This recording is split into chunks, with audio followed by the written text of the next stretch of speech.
যখন যদি আপনার সাইকেলের ফ্রেমটা যদি স্টিলের হয় তাহলে এই জোড়া দেখবেন যে অ্যালুমিনিয়ামের যে জয়েন্ট যেটা আছে সেটা কিন্তু একটা সাইকেল অ্যালুমিনিয়াম কিনা সেটার জন্য ফার্স্ট আপনাদের যেটা চেক করতে হবে, আপনাদেরকে অবশ্য হাতে নিতে হবে সাইকেলটা, দেখতে হবে কেমন ভারী। আপনি যদি দেখেন যে সাইকেলের ওজনটা এক্স্যাক্টলি আপনার অনেক ভারী মনে হচ্ছে, তাহলে এটা কিন্তু অ্যালুমিনিয়াম হওয়ার চাইতে আপনার স্টিল ফ্রেম হওয়ার সম্ভাবনাটা বেশি। কারণ আমরা জানি স্টিল ফ্রেম কিন্তু অনেক ভারী হয়, বাট অ্যালুমিনিয়ামের সাইকেলগুলোও কিন্তু একদম আহামরি হালকা ওইরকম কিছু না। অ্যালুমিনিয়ামের মধ্যে কিন্তু অনেক ভালো খারাপ আছে, যেমন যেগুলো মিক্স গ্রেডের অ্যালুমিনিয়াম আছে ওগুলোও কিন্তু মোটামুটি ভারী হবে। সো আপনারা ওয়েট দেখে মোটামুটি বুঝতে পারবেন যে এই সাইকেলটা অ্যালুমিনিয়াম কিনা।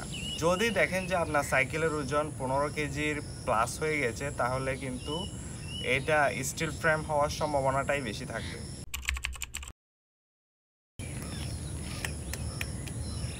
গাইস, এরপর দেখবেন হচ্ছে যে আপনার এটা যদি অ্যাকচুয়ালি অ্যালুমিনিয়াম ফ্রেম হয়ে থাকে, আপনি টোকা দিয়ে দেখবেন।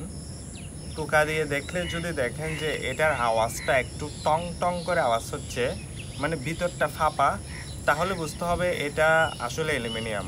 বাট যদি আপনার এটা যদি স্টিল ফ্রেম হয় তাহলে আপনার সাউন্ডটা অনেক ভারী হবে।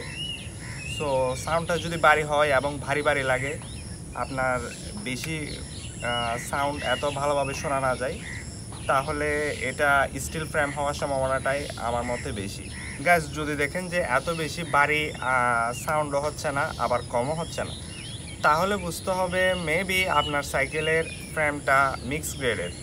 এইটাতে অ্যালুমিনিয়াম আর স্টিলের মধ্যে কিন্তু একটু মিক্স হয়েছে। ম্যানুফ্যাকচারাররা আসলে বাজেট বা কস্ট কাটিংয়ের জন্য এগুলো করে থাকে। আমরা সাধারণত যে সকল অ্যালুমিনিয়াম সাইকেল ব্যবহার করে থাকি সবগুলো কিন্তু মিক্স গ্রেডেরই হয়। সো কিছু করার নাই, আসলে আমাদের দেশের বাজেট অনুযায়ী কিন্তু ম্যাক্সিমাম সাইকেলই এই টাইপেরই হয়ে থাকে। গাইস, 3 নম্বর যে টেস্টটা আপনি চাইলে করতে পারেন বাসায় বসে, সেটা হচ্ছে যে একদম ইজি।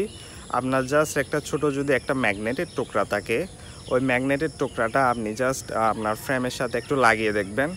যদি দেখেন যে আপনার ফ্রেমের সাথে ইজিলি অ্যাডজাস্ট হয়ে যাচ্ছে বা চুম্বকটা আকর্ষণ করতেছে, তার মানে এটা মাস্ট বি এটা স্টিল হওয়ার সম্ভাবনাটা বেশি।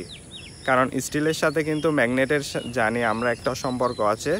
সো এটাতে আকর্ষণ হলে বুঝতে হবে এটা মাস্ট বি স্টিল। আর যদি বিকর্ষণ হয় তাহলে বুঝতে হবে, বা আকর্ষণ না হয় তাহলে বুঝতে হবে এটা একটা অ্যালুমিনিয়ামের সাইকেল। সো এটা কিন্তু কুইক টেস্ট, এটা প্রায় যে কেউ চাইলে করতে পারে। আপনি যদি নতুন সাইকেল কিনতে চান তাহলে অবশ্যই একটা ম্যাগনেট জোগাড় করবেন। যদি ম্যাগনেট না থাকে তাহলে আপনারা চাইলে আপনাদের ইয়ারবাডসের যে বাক্স যেটা আছে সেটাও কিন্তু ম্যাগনেটের মতো কাজ করে, ওইটাও চাইলে আপনারা ইউজ করতে পারেন। গাইস, এরপরে যে জিনিসটা দেখবেন সেটা হচ্ছে যে আপনার সাইকেলের ফ্রেমের জোড়াগুলা দেখবেন ভালো করে। অ্যাকচুয়ালি যখন যদি আপনার সাইকেলের ফ্রেমটা যদি স্টিলের হয় তাহলে এই জোড়ার মধ্যে কিন্তু আপনার বাইন্ড যেটা দেয় সেটা কিন্তু একটু ন্যারো টাইপের হয়, এবং এটা আপনারা যদি দেখবেন যে অ্যালুমিনিয়ামের যে জয়েন্ট যেটা আছে সেটা কিন্তু একটু মোটা টাইপের হয়। সো যদি দেখেন যে এটা একটু ন্যারো টাইপের, তাহলে এটা স্টিল ফ্রেম হওয়ার সম্ভাবনাটা বেশি। গাইস, আমি আমার সাইকেলের জোড়াটা দেখাচ্ছি আপনাদেরকে। এটা হচ্ছে ভেলু 606 অ্যালুমিনিয়াম। এখানে আপনারা দেখেন এখানে ফ্রেমটা কিন্তু অনেক মোটা, বাট স্টিলের সাইকেলগুলোতে কিন্তু ফ্রেমটা কি হয়, এই যে ফ্রেমের জয়েন্টটা অনেক চিকন হয়। গাইস, ফাইনালি যে জিনিসটা আপনারা দেখবেন, যদিও এটা একদমই রিকমেন্ডেড না, সেটা হচ্ছে যে আপনার বোর্ডের মধ্যে ফ্রেমের মধ্যে লেখা আছে কিনা দেখবেন। যদিও কিন্তু সব সাইকেলে বর্তমানে স্টিল কোনো সাইকেলে লেখা থাকে না। আমি খুবই আশ্চর্য হয়ে গেছিলাম, কিছুদিন আগে একটা সাইকেল দেখলাম, এটা এত ভারী যে সত্যি এটা দেখলে বোঝা যাচ্ছে এটা একটা স্টিলের সাইকেল, বাট এখানে লিখে রাখছে aluminium. I don't know why. So এটা একদম লাস্ট কেস। যদি দেখেন যে এখানে লেখা আছে 606 অ্যালুমিনিয়াম, যেমন আমারটাতে লেখা আছে, ওইটা দেখতে পারেন, বাট এটা কিন্তু একদমই রিকমেন্ডেড না। আমার আগের যে এই জিনিসগুলো বলছিলাম ওগুলাই রিকমেন্ডেড, ওগুলা কিন্তু প্র্যাকটিক্যাল, এটা প্র্যাকটিক্যাল না। অ্যাকচুয়ালি কিন্তু কোনো সাইকেলেই একদম 100% অ্যালুমিনিয়াম না। যেমনই বললাম যে একটা কার্বন কিন্তু 100% কটন হয় না। আই হোপ গাইস আজকে ভিডিওটি আপনাদের কাছে ভালো লেগেছে। ভিডিওটি যদি ভালো লেগে থাকে তাহলে অবশ্যই লাইক করবেন, কমেন্ট করবেন আর আমার চ্যানেলে সাবস্ক্রাইব করবেন।